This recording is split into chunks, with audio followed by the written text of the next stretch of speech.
Okay, we're looking at part 2 of chapter 6, perception. So we're looking at features of a face. So face schemas are accentuated by specific features on the face. So if we look at students recognizing a good picture of the governor here, Arnold, they're faster at recognizing his actual photo than all these other things. And not that he smiles very much, or he kind of scowls.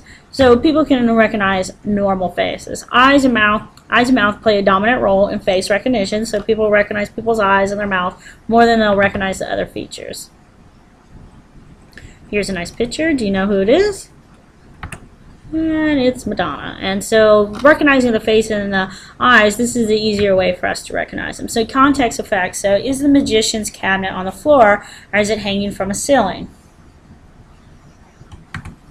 So cultural context, context instilled by culture also alters your perception. So to an East African, the woman sitting is balancing a metal box on her head, while the family's sitting under a tree. So it just depends on what your culture says, tree, metal box. So perception revisited. So is perception innate or acquired? We look at the biological, psychological, and social cultural. Remember, these are 3 ways that we always look at anything in psychology. So on the AP exam or on one of your tests, you might be asked to look at it biologically, psychologically, and social cultural. And you should be able to hit all those aspects of each of the subjects.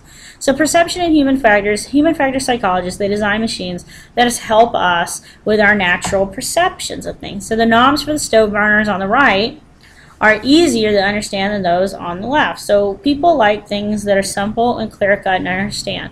So a long time ago, it was a joke about trying to program your VCR. Well, now we got DVD players and we got DVRs and everything else, and people still have a hard time programming those things. But if a human factor psychologist is doing their job right, you won't have a hard time actually processing those things and figuring out how to use them.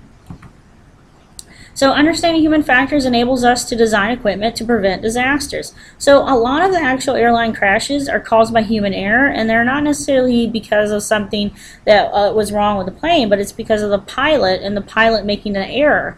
So it's normally they make an error on perception. So human factors in space, so the combat conditions of like monotony, stress, weightlessness when traveling to Mars, NASA engineers have gone ahead and asked human factor psychologists to help them out. So we're looking at ESP, and this is going to be real quick. So perception without sensory input is called extrasensory perception, ESP. Extra sense. So a large percent of scientists do not believe in ESP. So when we look at ESP, we look at claims of it. So paranormal phenomenon, this includes the astrological predictions, so what the zodiac tells you, psychic healing, putting your hands on someone, communication with the dead, your psychics, out-of-body experiences. But most relevant are the telepathy, clairvoyance, and precognition. So telepathy is the mind-to-mind communication. I can send my thoughts to another person. And if I had the power of telepathy, you know, think about it, you could really abuse it. Teachers would be giving you answers to every AP question or every EOC or whatever test it is. Clairvoyance is the perception of remote events, such as seeing someone's house on fire in your mind's eye. And then precognition is perceiving future events that are yet to come. So like Nostradamus or Edward Casey, those would be like precogs because they see the future before anybody else sees it. So premonitions are pretensions. So can psychics see the future? Can psychics aid police in identifying locations of dead bodies? What about psychic predictions of like the famous Nostradamus?